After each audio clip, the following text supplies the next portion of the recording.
Have you ever wondered how it's possible to manipulate images by rotating or stretching them? Surprisingly, the answer is intertwined with complex numbers. To understand how, we can start by looking closer at what a computer image is made of. As you can see, an image is actually made up of discrete dots of coloured light, called pixels. A typical image could be made up of thousands of pixels. A natural way to think of each individual pixel might be to give it its own coordinate, but for our purposes, let's try assigning them their own 2D number, or complex number, where the real part is their x-coordinate, and the imaginary part is the y-coordinate. If we want to manipulate this pixel by moving or stretching it, all we need to do is multiply it by another complex number. So if we want to manipulate the whole image, we simply need to manipulate each individual pixel in the same way, by multiplying them by the same value. For instance, multiplying each part of our image by I rotates it 90 degrees, and multiplying it by 2 stretches it, making it twice as large in each direction. But what about a rotation by 45 degrees and shrinking it to half its original size?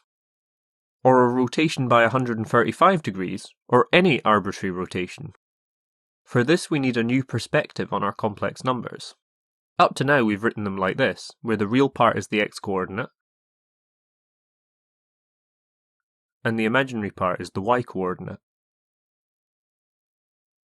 But now we really want to make our number up of some angle theta, which refers to the angle that this number rotates by, so I would have an angle of 90 degrees.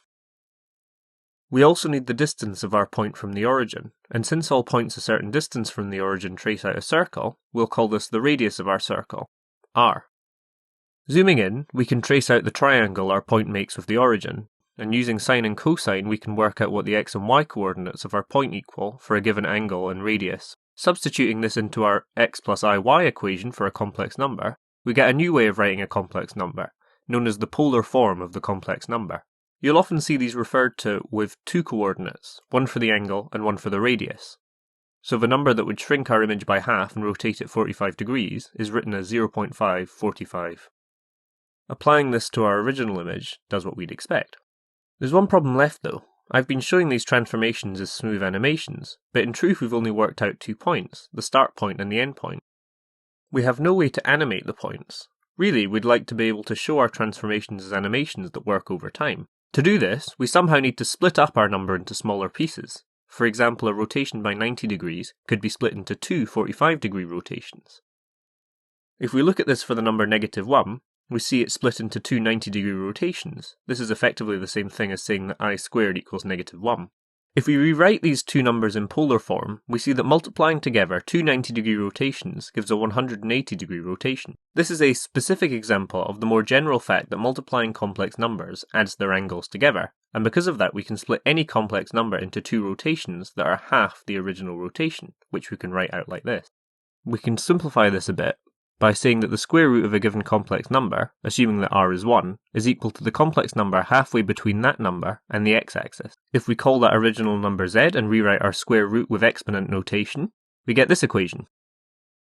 We can take this a step further by noticing that we can split our complex number into more than two pieces. In fact, we can split it into as many individual pieces as we wish, meaning that we can take the cube root by dividing the original angle by 3, or the fourth root by dividing the original angle by 4, and so on.